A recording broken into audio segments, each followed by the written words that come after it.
어 29장은 이제 지난주에 저희가 28장에서 제사장의 의복에 대해서 어 말씀을 나눴죠. 그래서 그 의복을 입고 이제 제사장직에 임명되는, 그리고 그것을 인제 위임할 때 어떤 절차를 하는지에 대한 내용이 29장의 내용입니다. 아직까지는 모세가 모든 역할을 다 했었습니다. 종교, 뭐 재판, 그리고 인제 그러니까 사법 같은 거, 그리고 행정, 모든 것을 모세가 했는데 이제 그것을 분담하라고 이제 하면서 어 레위 지파, 그러니까 모세 아론을 먼저 택해서 아론의 자녀들이 그것을 인제 이어서 계속 할 수 있게끔 이렇게 하시는 건데요. 지금까지는 모세가 이제 모든 역할을 다 했잖아요. 근데 인제 모세에게 이제 25 절에도 나오는데 "너는 모세, 너는 그들의 손에서 취하여", 그 요제물을 취하라는 그런 말인데, 모세가 취해서 제사장으로 세우라고 이렇게 말을 해요. 그러니까 위임식 할 당시 첫, 이게 위임식이잖아요. 첫 당시에도 인제 모세가 이 모든 역할을 했었습니다. 그래서 인제 이 대제사장직은 아론으로 시작해 가지고 종신 세습제라고 해야 되죠. 그러니까 종신 세습제입니다. 죽을 때까지 하고 자녀가 물려받는, 그리고 그럴 때마다 이 대제사장 위임식을 해야 했습니다. 대제사장이 죽을 때까지 그것을 하고 이제 그 입고 있던 대제사장복을 장자에게, 장자가 없으면 차자에게 이렇게 그 제사장직을 물려주게 돼 있습니다. 그래서 새로 대제사장이 위임할 때마다 새로 그 우리가 28 장에서 배웠던 그 복장을 다시 만드는 것이 아니라 전임자가 입었던 것을 이제 다시 입고 그렇게 봉사하게 돼 있습니다. 그래서 아론의 장자와 차자는 나답과 아비후가 그 성전 봉사를 제대로 자신들의 마음대로 했죠. 그래 가지고 죽임을 당하는 바람에 아론은 이제 호르산에서 죽기 직전에 셋째 아들 엘르아살에게 대제사장복을 넘겨 주었습니다. 제사장이 처음에 시작할 때 이 위임식의 준비물을 이제 1 절부터 9 절까지가 그러한 내용이에요. 제사장의 이제 위임식의 서론적으로 제사를 드릴 제물과 아론과 그 아들들의 어떻게 옷을 입어라, 뭐 이런 말씀을 1 절부터 9 절까지 말씀하시는 거거든요. 그래서 그 준비물에는 이제 수송아지 1 마리와 수양 2 마리를 끌고 오고, 또 무교병과 기름 섞인 무교 과자, 기름 바른 무교 전병. 무교라는 것은 다 아시죠? 누룩이 들어있지 않은 것을 말을 합니다. 이 당시에 누룩은 죄와 부패함, 그리고 이렇게 부풀려지잖아요, 누룩이. 그렇게 허상적인 거, 그리고 이렇게 없지만 그 더 있어 보이게 허풍 같은 그런 모습이 떠오를 수가 있습니다. 그런 죄나 이런 것들을 상징하는 것이 누룩이기 때문에 그것을 제한 무교병과 기름 섞인 무교 과자, 이런 것을 준비해서 오라고 말씀을 하시고, 그래서 우리가 28 장에 배웠던 그 옷을 제사장들이 다 갖춰서 입고, 제가 이거 사진을 옮기는 과정에서 이 얼굴과 위에 모습이 잘렸는데, 그러니까 머리에는 관을 쓰고 우리가 앞에서 배운 것처럼 여호와께 성결이라는 패를 이렇게 청색끈으로 해서 다른 그 모습으로 이제 다 갖춰 입고, 머리에, 제사장 되는 사람의 머리에 이렇게 관유를 붓습니다. 관유는 거룩하게 하는 기름인데요. 이렇게 기름을 붓는 장면을 우리가 여러 보죠. 그래서 제사장이나 왕이나 이런 어 이렇게 어노인트, 안수라고 하죠. 그렇게 할 때마다 이렇게 머리에 기름을 붓습니다. 그래서 제사장도 마찬가지로 이것은 어 모세가 아론의 머리에 물두멍과 번제단 사이에서, 이 아론의 머리에 지금 아론이 앉아 있고 아론이 손에 들고 있는 것이 우리가 지난주에 배웠던 머리에 쓰는 관, 그리고 그 앞에 금색으로 약간 보이죠? 그게 거기에 여호와께 성결이라는 말로 돼 있는 패를 두른 관을 들고 있고, 머리에 지금 모세가 관유를 붓고 있는 모습을 그렸다고 이렇게 인터넷에서 찾은 것인데요. 어쨌든 그러한 방법으로 모세가 아론의 머리에 관유를 붓고 그러한 모든 과정들을 1절부터 9절까지 이렇게 말씀을 하고 계십니다. 그래서 10절부터는 이 제사장 위임식에 필요한 제사들을 이렇게 쭉 설명을 하세요. 그래서 여기 계신 우리 많은 분들께서 저희 출애굽 그 카톡방이 없으시면 29장을 미리 들으셨든지 읽으셨든지 모르겠는데, 많은 그 제사의 이런 말들이 나옵니다. 속죄제가 먼저 나오고, 속죄제는 그야말로 이것은 제사의 방법대로 제가 써놓은 건데, 약간 좀 이게 뭐지 하는 말이 있을 수 있기 때문에 먼저 10절부터는 속죄제가 나와요. 그리고 속죄제, 번제, 그리고 화목제, 그리고 이제 이스라엘 백성들이 항상 상번제라고 그래서 그러한 차례대로 나오는데, 속죄제는 속죄하는 제사 의식입니다. 그래서 아론과 그 아들들도 마찬가지로 죄인이기 때문에 그들의 죄를 속하기 위해 속죄제가 필요했고, 그 다음에 번제, 그 다음에 번제로 헌신을 서약하고, 화목제로 하나님과 그리고 이제는 교통하게 되는 화목제, 그리고 그 후에 이제 또 계속 그러한 방식으로 제사장이 위임할 때마다 7일 동안 어떻게 해야 하는지, 그래서 상번제, 아침 점심으로 이렇게 하는 그것에 대해서 말씀하고 계시는 게 차례대로의 내용인데요. 제사 방법에 따라서는 조금 이거는 그냥 말하자면 단어들이 이제 헷갈릴 수 있는 그런 건데, 화제는 불로 태우는 거고요. 또 요제는 이렇게 흔드는 방식입니다. 그리고 거제는 식혀 들었다가 내리는 방식.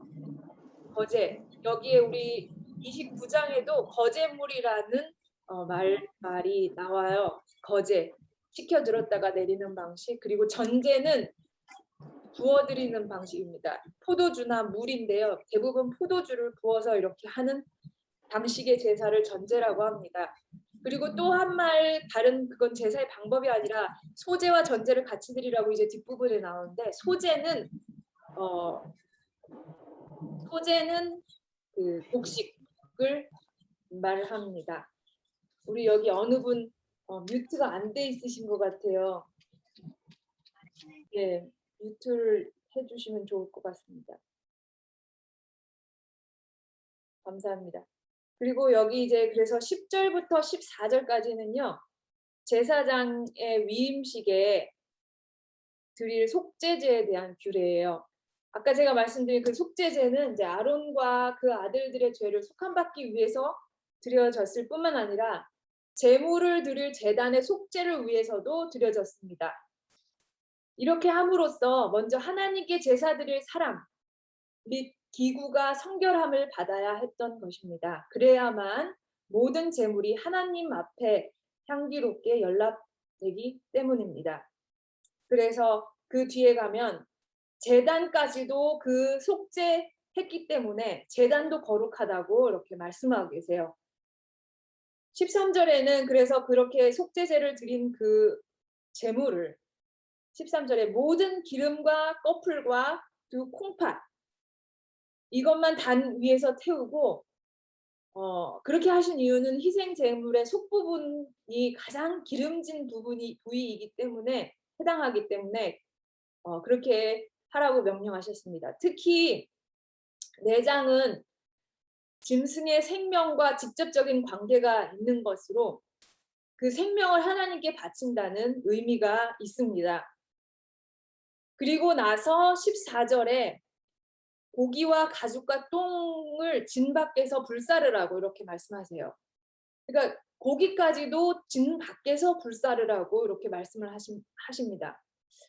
그러니까 안에 담고 있는 이 내장 부위, 이 내장 부위가 얼마나 이제 중요하게 이제 그리고 생명과 밀접하다고 생각하고 있는지 우리가 바깥에 몸에 상처는 자주 날 수 있지만 그거는 한 일주일이 지나면은 좀 아물죠. 이틀만 지나도 이제 조금 꾸덕꾸덕 이렇게 상처가 나면 마르게 되는데 우리 내장기관이나 안쪽에서 질병이 생긴다면은 그것은 이렇게 바깥에서 밴드지를 붙이는 것으로는 되지 않죠. 그래서 안에 있는 것이 이것은 상징적으로 어 아까 생명과도 관계가 있다 그랬는데 제가 그냥 저는 그래서 속에 무엇을 담고 있느냐가 정말 중요하구나. 그거 바깥에 겉으로 나와 있는 것에 대해서는 그것은 바깥으로 진 밖에서 태워 버리라고 말씀을 하셨는데 때때로 우리는 안에서는 그런 생각을 하지 않으면서 겉으로는 다른 사람들을 신경 쓰고 다른 사람들 때문에라도 내가 어떻게 교회 생활에서도 '내가 요 정도는 해야지.' 하는 그러한 것들이 많이 있는지 모르겠습니다. 하지만 하나님이 중요하게 생각하는 것은 어 들여다보면 들여다볼수록 안에서 네가 무엇을 이렇게 작정하고 있느냐, 네 마음의 동기가 무엇이냐 하는 것이 정말 하나님 앞에는 더 중요한 게 아닌가 하는 생각을 했습니다. 14절에 그래서 그 고기와 가죽과 그 똥을 진 밖에서 불살르라고 이렇게 말씀을 하셨어요. 저는 이 가죽과 이 똥은 그래도 이해가 되지만 '아 고기까지?' 이런 생각을 했었거든요. 그래서 그 그렇게 하신 이유가 이때 당시에 캠프 생활을 하고 있었잖아요. 그래서 이렇게 캠프 생활에서 어 텐트를 막 쳤는데 그 진처진 이렇게 그래도 이렇게 열을 지어서 이렇게 한 그 진에서 바깥에 나가서 희생 제물에 이제 고기와 가죽을 진 밖에서 태웠는데 그것을 태운 이유는 내장 부위를 단 위에서 드리고 남은 부분은 더 이상 사람과의 접촉이 없도록 하기 위함이었다고 합니다. 일단 희생 제물로 드려진 짐승은 인간의 죄책을 짊어진 불결한 것이기 때문에 더 이상 거룩한 성소나 신앙 공동체인 이스라엘 진영에 머무를 수 없었던 것이죠. 그래서 진 밖으로 내어 가야 했던 것입니다. 그래서 이러한 배경을 가지고 히브리서에 사도 바울이 이렇게 기록하죠. 히브리서 13장 11절과 12절 말씀에 이는 죄를 위한 짐승의 피는 대제사장이 가지고 성소에 들어가고 그 육체는 영문 밖에서 불사름이니라. 그러므로 예수도 자기 피로써 백성을 거룩해 하려고 성문 밖에서 고난을 받으셨느니라. 예수님께서 이러한 제사 제도에 대해서 너무나 잘 알고 있잖아요. 우리 히브리서 기자가. 그래서 그것을 이렇게 뭐라죠? 그러니까 가지고 와서 이러한 예수님께서 우리 죄를 위하여 어떻게 고난 받으셨고 이스라엘 당시 그 성막 시대에 희생 제물이 어떻게 드려졌고 진 밖에서 또 그게 불살라진 것처럼 우리 예수님 또한 성문 밖에서 고난을 받으셨다고 인용을 하는 것입니다. 우리를 거룩해 하려고 그렇게 하셨다는 것이죠. 성문 밖에서는 어, 골고다 언덕에서 우리 예수님께서 고난을 받으셨잖아요. 그래서 우리 예수님이 그렇게 하신 후에 하늘 성소에서 자신의 피로 봉사하고 계시다는 것에 대해서 강조하고 있는 것입니다. 그래서 우리가 아까 우리 이영신 집사님 기도에도 말씀하신 것처럼 지금 예수님께서 하늘 성소에서 봉사하고 계시는데 우리 예수님께서는 충분한 자격이 되시죠. 우리 예수님께서 친히 희생 제물이 되셨기 때문에 우리 예수님의 피로 우리가 지금 현재까지도 중보하고 계시는 것입니다. 왜냐하면 우리 예수님께서는 친히 피 흘리심으로써 우리를 대변할 수 있는 자격을 얻으셨거든요. 그래서 사탄이 뭐라고 할 때마다 우리 예수님께서 손을 이렇게 보여주시면서 내가 얘를 위해 피를 흘렸다고 당당히 우리 예수님께서는 말씀하실 수 있으신 거죠. 그러한 일이 지금 일어나고 있습니다. 그것이 뭐 우리 교회에서 얘기하는 뭐 조사 심판이다 뭐 그렇게 뭐 제가 감히 또 그런 얘기를 하면 안 되겠지만 어쨌든 간단한 것 같아요. 그냥 예수님께서 우리의 변호인이 되셔서 대신 제물이 되셔서 돌아가신 것. 그렇기 때문에 우리 예수님께서는 그러한 권한이 있으신 거죠. 변호할 권한. 예. 어쨌든 예수님께서 지금 그러한 일을 하고 계신 것을 우리 이 배경을 가지고 히브리서에 이렇게 적고 있습니다. 그리고서 15절부터 18절까지는 번제에 대해서 말씀하고 계세요. 번제는 이 모두 태워버리는 것입니다. 그것은 헌신을 이야기하는 것이죠. 모든 아까는 고기와 가죽 뭐 이런 거를은 짐 밖으로 가져갔는데 이번에는 그냥 다 태워버리는 그런 번제. 번제는 뭔지 아시죠? 번제. 그냥 이게 번이 영어가 아닐 텐데 어쨌든 태워버리는 제사를 번제라고 말하고 계십니다. 그리고 19절부터 28절까지는 제사장 위임식 때 드릴 화목제에 대한 규례입니다. 이 화목제는 소제와 함께 드려졌는데요. 여기서 이제 소제가 나오죠. 소제는 곡식입니다. 이것은 하나님과의 화목, 친교 등을 나타내는 제사입니다.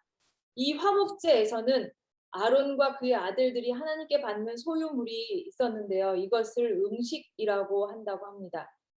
이는 하나님께서 하나님의 일을 하는 사람들에게 합당한 양식을 제공해 준다는 의미입니다. 레위 자손들이 대대로 이 제사장직을 맡았는데 레위 자손이 딱히 경제 활동이 없었잖아요. 하지만 하나님께서는 그러한 레위 자손들을 위해서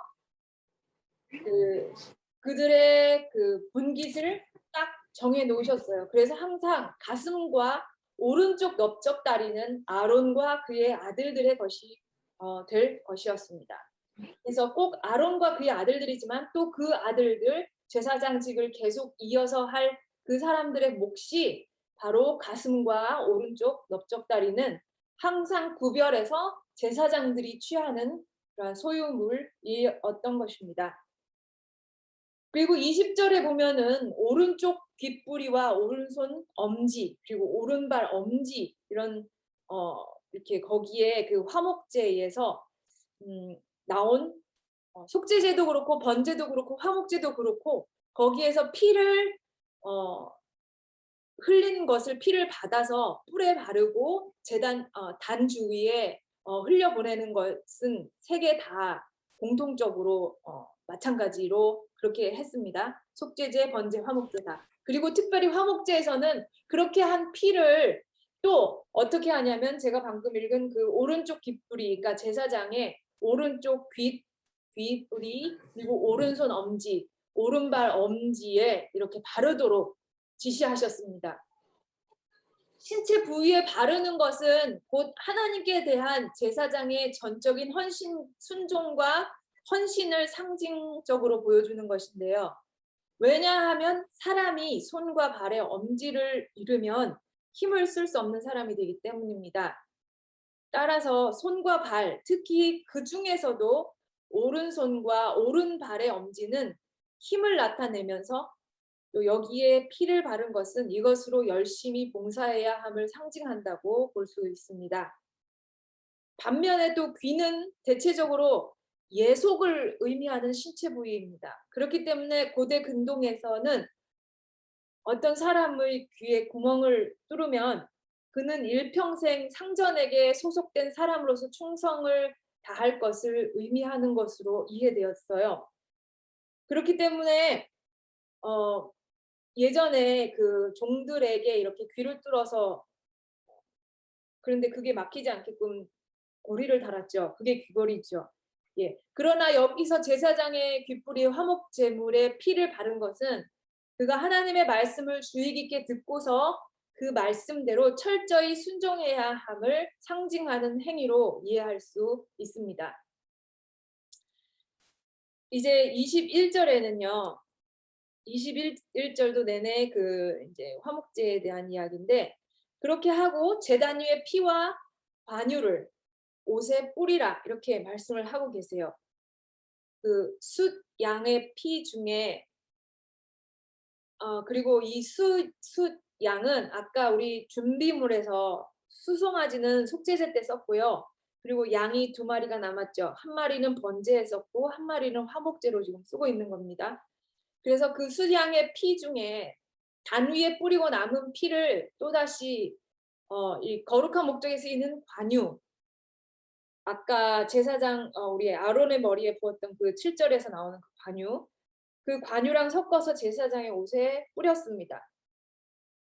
이처럼 피 섞은 기름을 제사장들의 옷에 뿌린 것은 피에 의해 그 옷을 입는 제사장의 죄가 가리워지면서 또 기름에 의해 거룩히 구별되는 것을 나타내기 위함입니다. 그러니까 피와 기름 섞인 것을 옷에 뿌리라고 이렇게 말씀을 하신 거예요. 정말 우리 세탁소가 좋아할 만한 정말 안 지워지는 2개를 뿌리라고 하는 거죠. 기름하고 피를 옷에다 뿌리라고. 그러니까 얼핏 생각할 때는 이 제사장 옷에 피와 기름 섞은 것을 뿌리면 이게 엄청 더러워지고 '이걸 꼭 뿌려야 되나?' 하는 이런 제사장이 근데 이게 뿌려서 거룩해진다니 하는 이러한 말씀은 약간 좀 아이러니할 수가 있습니다. 제가 요한계시록 7장 14절 말씀을 근데 찾아봤거든요. 요한계시록 7장 14절 말씀에 이는 큰 환난에서 나오는 자들인데 어린 양의 피에 그 옷을 씻어 희게 하였느니라. 여기 이 요한계시록 7장 14절 말씀에는 어린 양의 피에 그 옷을 씻어 희게 하였대요. 피에 옷을 씻었는데 희게 되었다는 말씀을 하고 계세요. 이 말씀은 이 불순종이 편만한 이 시대에서 그러한 정신에 물들지 않고 어린 양의 피로 품성의 옷을 씻어서 희게 한 사람들을 가리킨다고 나와 있더라고요. 그리고 또 베드로전서 1장 19절에 이러한 말씀이 있습니다. 오직 흠없고 점없는 어린 양 같은 그리스도의 보배로운 피로 한 것이니라. 예수님의 피로 거룩하여지고 예수님의 피로 구원이 있다고 말씀하고 계시는 거죠. 예수님의 피가 우리를 깨끗하게 하는 유일한 방법이라고 말씀하고 계세요. 그러면서 레위기 11장 45절에 내가 거룩하니 너희도 거룩하라 이렇게 말씀하고 계시거든요. 이러한 명령은 약속입니다. 명령이 나올 때마다 약속이라는 것을 기억하시면 좋을 것 같아요. 그런 걸 다 알고 계시죠? 예. 그럴 수 있게 해 주신다는 약속이죠. 우리는 거룩할 수 없지만 지금 이 제사장이 이 중보자의 역할을 해야 되는데 제사장도 마찬가지로 사람이기 때문에 우리 예수님 이외에는 거룩한 사람이 없습니다. 깨끗하게 뭐 어떤 중보의 역할을 할 수 있는 사람이 없어요. 그렇기 때문에 속죄제를 드렸고 그렇기 때문에 이렇게 피를 뿌려서 뭔가 그 피 흘림이 있은 후에야 누군가는 대신 뭔가는 희생이 치러져야 그 희생 제물이 그래서 잡힌 후에야 그 피가 깨끗하게 우리를 그러니까 제사장을 깨끗하게 할 수가 있다는 말씀인 거죠. 그렇기 때문에 피와 기름을 섞은 것으로 깨끗하고 거룩하여진다고 하는 것은 우리 더 예수님을 상징한다고 말할 수가 있겠습니다. 예수님이 그러한 친히 아까 제가 말씀드린 것처럼 희생 제물이 되셔서 피를 흘리셨기 때문에 우리 예수님으로 인해서 우리가 깨끗하여지고 거룩하여질 수 있게 되는 것이죠. 예수님이 그렇게 하지 않으셨다. 우리에게 희망이 없는 것입니다. 그런데 제가 이제 맨 끝부분에 또 그렇게 나올 텐데 우리 예수님께서 아니 우리 하나님께서 그러한 길을 지금 이렇게 마련하고 계신데 그것을 왜 그렇게 했느냐? 이 맨 끝에 말씀에 43절 이후에 그 말씀이 나오긴 합니다. 그래서 너희가 베드로전서 1장 22절에 아까 1장 19절 말씀에 오직 흠없고 점없는 어린 양 같은 그리스도의 보배로운 피로 한 것이다라고 말씀하셨죠. 그러면서 같은 장 22절에 이렇게 말씀하세요. 너희가 진리를 순종함으로 너희 영혼을 깨끗하게 하여 거짓이 없이 형제를 사랑하기에 이르렀으니 마음으로 뜨겁게 피차 사랑하라. 우리가 거룩하게 하게 해 주시겠다는 약속을 하셨는데 그것은 우리가 진리에 순종할 때 진리이신 말씀에 순종할 때 가능한 것이라고 저는 이 성경절 말씀을 읽으면서 생각을 해보았습니다. 그렇기 때문에 우리에게 주어진 지금은 우리에게 주어진 이 말씀으로 우리가 깨끗하여 줄 수 있는 것입니다. 그래서 그런 후에 이제 31절부터 31절 그 전에 29절부터 이제 30절에는요. 아론의 이제 그 성의를 아들들도 있고 7일 동안 위임식을 하라는 그 말씀이 나오고 이제 또 31절부터 34절까지 그 희생 제물, 화목제의 희생 제물에서 나온 고기를 어떻게 취급해야 되느냐. 그 희생 제물 중에 아론과 그 아들들이 먹는 고기에 대한 언급이 나오는 게 31절부터 34절까지의 말씀입니다. 이제 내내 그 화목제 거기에서의 말씀이시죠. 아론과 그 아들들이 먹을 수 있는 부분은 하나님께 제물로 태워드린 부분 외의 모든 것이었습니다. 화목제물은 타인이 드렸을 경우 타인과 함께 먹었지만 위임식 때와 같이 제사장들이 드렸을 경우에는 제사장들만 먹었습니다. 그리고 속죄 제물일 경우에는 타인이 드렸든지 제사장들이 드렸든지 오직 제사장들만 먹었고요. 속죄 제물일 경우에는. 그래서 아까 제가 말씀드린 것처럼 가슴과 오른쪽 넓적 다리는 항상 제사장들의 몫이었습니다. 그리고 고기와 떡을 먹을지라 이렇게 말씀하시는데 원래 이 화목제는 공동 식사, 곧 제물을 드리는 사람과 제사장 등이 그 희생 제물을 함께 먹는 것으로 절정을 이루었다고 합니다.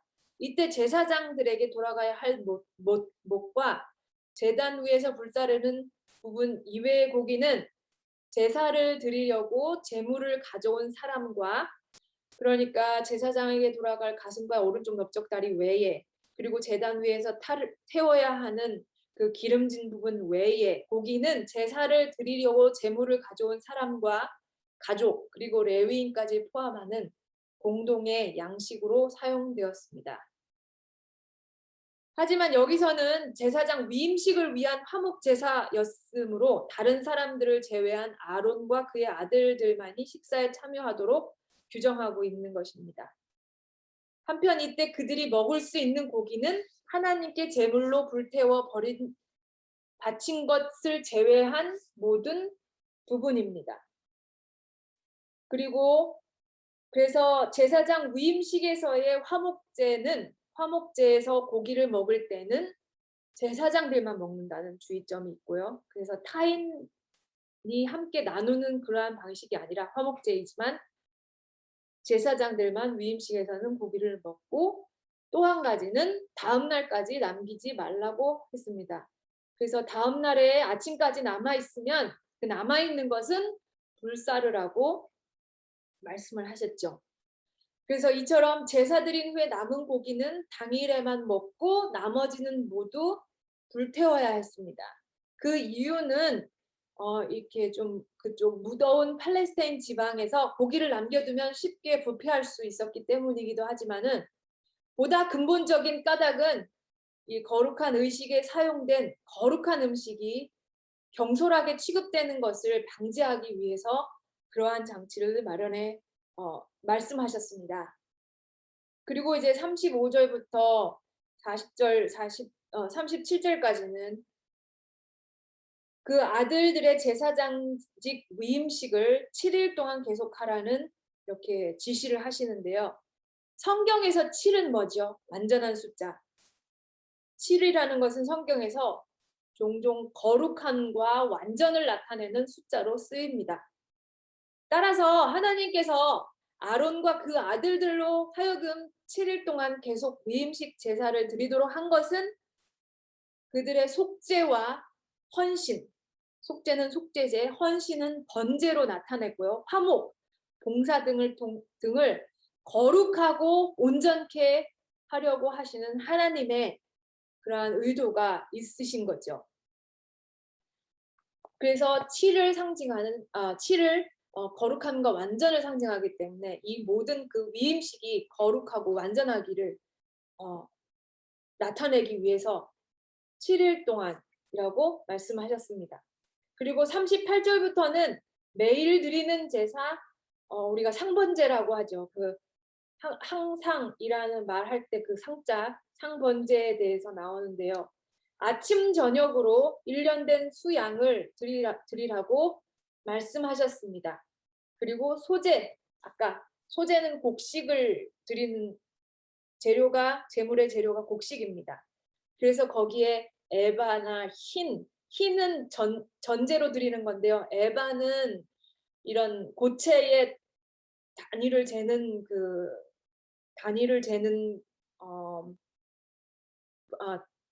고체의 무게를 이렇게 부피를 재는 단위고요. 거기 성경 말씀에 흰이라고 나오는 거는 이제 액체를 재는 단위거든요. 그래서 소재, 거기서는 에바, 고운 가루, 그 에바로 얼만큼 드려라, 뭐 전제로 얼만큼, 그거는 포도주를 전제로, 그러니까 포도주는 액체니까요. 전제는 부어서 드리는 제사라고 아까 제가 말씀을 드렸잖아요. 그래서 전제는 그렇게 포도주로, 그런 말씀이 그 말씀이고요. 그래서 항상 소제와 전제를 이제 같이 세트로 이렇게 드리라고 말씀을 하셨습니다. 그리고 하나님께서 중요하게 한 가지 더 말씀을 하시는데, 제사를 드리는 한 내가 그곳에서 너희를 만나주겠다고 이렇게 말씀을 하세요. 그래서 아침 저녁으로 이스라엘 백성들은 1년 된 수양을 드려야 했습니다. 그러니까 1년 된 수양이 아침 저녁 두 마리가 항상 이렇게 공급되어야겠죠. 그래서 그때 어떤 학자는 말하기를 그 예수님이 초림하셨을 때 예수님을 맞았던 양치기들이 이 성전 이 봉사에 공급되는 양을 치는 목자였다는 말을 하기도 합니다. 그래서 그 주변에서 이제 성전 주변에서 양을 치는 그 목자들이, 왜냐하면 이 1년 된 수양을 매일같이 이렇게 공급을 해야 하니까 근교에 있는 그 농장에서 이렇게 조달했겠죠. 그래서 제사장들은 이렇게 흠없는 제물로 이렇게 제물을 받으면 이제 양이 들어오면 그것이 이제 흠이 있나 없나 이렇게 검사를 하고, 이렇게 흠없는 제물은 우리 예수님을 상징하죠. 흠이 없으신, 그리고 완전하신, 우리 인성을 쓰셨지만 완전한 모본을 보이신 우리 예수님을 상징하기 때문에 흠없는 제물로 번제를 드려야 했습니다. 그런데 제사장들이 그러한 일을 제대로 하지는 않았죠. 그래서 나중에는 흠이 있나 없나에 대해서 제대로 조사를 안 했던 것 같아요. 근데 그게 이제 매일 아침 저녁으로 제사를 드리기 때문에 그게 어떤 점에서는 이 공급이 어떻게 되는지 모르겠지만 그게 너무나 이렇게 딱 그 흠이 있나 없나도 제대로 검사를 해야 하지만 그게 이제 너무나 습관적이 되고, 아니면은 이렇게 조금 자신이 생각할 때 '아 뭐 이 정도는 괜찮겠지.' 하는 그런 좀 자신의 책무에 대해서 이렇게 가볍게 생각하는 제사장들 때문에 그 일이 제대로 이루어지지 않았을지 모르겠습니다. 어쨌든 그러한 일이 이제 매일 드리는 상번제에 대해서 말씀을 하셨고, 그래서 이제 이스라엘 백성들은 이렇게 시간을 정해 놓고 기도하는, 그러한 일들이 여기에서부터 유래되었다고 말하고 있더라고요. 그래서 아침 저녁으로, 그래서 우리 예수님 돌아가실 시간에 그때 성소의 휘장이 찢어질 때도 그때 저녁 제사 드릴 시간이었다고 이렇게 말하고 있었잖아요, 그 이현우 씨네. 근데 그 예수님이 돌아가심으로 제사장이 저녁 제사를 드리려고 제물을 잡으려고 할 때 그 양이 도망쳤던 것이 이렇게 아침 저녁으로 제사를 드리라고 했기 때문에 이게 이렇게 쭉 제사를 드렸던 모양이 거기에 나타나고 있는 것인데요. 그렇게 하는 한 내가 너희들과 함께 하겠다. 하나님께서 그렇게 말씀을 하고 계시는 것입니다. 43절부터 제가 읽어보면요. 내가 거기서 이스라엘 자손을 만나리니 내 영광을 인하여 회막이 거룩하게 될지라. 내가 그 회막과 단을 거룩하게 하며 아론과 그 아들들도 거룩하게 하여 내게 제사장 직분을 행하게 하며 내가 이스라엘 자손 중에 거하여 그들의 하나님이 되리니 그들은 내가 그들의 하나님 여호와로서 그들 중에 거하려고 그들을 애굽 땅에서 인도하여 낸 줄 알리라. 나는 그들의 하나님 여호와니라. 하나님께서 하나님의 속 마음을 이렇게 밝히시고 계시는 것입니다. 제사 제도를 다 말씀을 하시고 나서 내가 너희를 불러낸 목적이 바로 이거거든. 너네가 나에게 제사를 드리고 너네가 그렇게 하는 한 너희는 거룩하기 때문에 내가 만날 거거든. 내가 그거를 원하거든. 그래서 내가 너희들을 인도해 낸 거라고 말씀하고 계세요. 레위기서에 아까 제가 위에서 11장 45절에서 뒷절만 이렇게 읽어드렸는데 그 앞에 이렇게 말씀하고 계시거든요. 그러니까 이게 내내 다 모세가 적었잖아요. 근데 이때 하신 말씀을 그때 또 적었는지 모르겠습니다. 나는 너희의 하나님이 되려고. 레위기 11장 45절 말씀이에요. 나는 너희의 하나님이 되려고 너희를 애굽 땅에서 인도하여 낸 여호와라. 내가 거룩하니 너희도 거룩할지니라.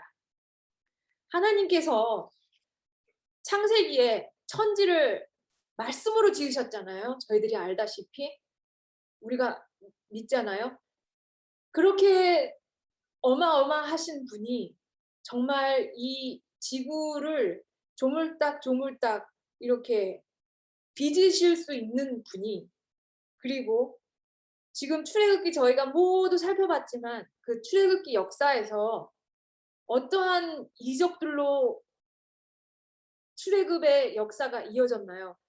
계속해서 엄청난 일들이 모세와 이스라엘 백성들 앞에서 계속해서 일어났던 기적의 하나님께서 지금 뭐라고 말씀하시냐면 내가 그 성막, 어느 분은 그러더라고요. 그게 8평, 8평짜리 성막이라고. 그 어마어마하신 분이, 우주를 품으실 수 있으신 분이 그 조그마한 8평짜리 성막에 계시겠다고 말씀을 하시는 것입니다. 왜요? 하나님은 우리를 거룩하게 하시고 우리와 함께 하시기를 원하시기 때문입니다. 얼마나 우리 하나님의 속 마음이 정말 내가 이렇게 그 조만한 그 우주를 품으시는 분이 내가 구겨져 들어간들 나는 상관없다. 너네와 함께 있을 수만 있다면 나는 이것도 할 수 있어. 라고 말씀하시는 것 같습니다. 그리고 그것을 정말 말씀이 육신이 되어서 우리 가운데 오신 그분이, 그렇게 어마어마하신 그분이, 말로 모든 것을 창조하신 그분께서 성소에서 그렇게 8평짜리에서 찍으러 계셨던 그분이 정말로 육신이 돼서 오신 게 우리 예수님 아닙니까?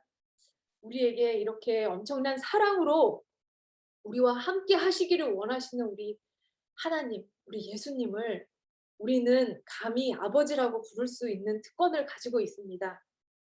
우리가 이 제사장의 위임식을 살펴보면서 하나님께서 얼마나 이 제사장을 거룩하게 해서 그 접촉점을 마련해서 너네와, 그러니까 우리와 함께 하시기를 원하시는지 드러내 계시다고 저는 생각을 했습니다. 우리 이런 하나님을 우리의 아버지로 모시고 있는 우리 모두는 정말 행복자인 것이 틀림없습니다. 우리가 이렇게 감사한 마음으로 우리와 함께 하시기를 원하시는 우리 하나님을 문 밖에 세워두지 말고 오늘도 우리 모두를 의 마음에 문을 활짝 열고 초청해 드리시기를 바라면서 말씀을 마치겠습니다.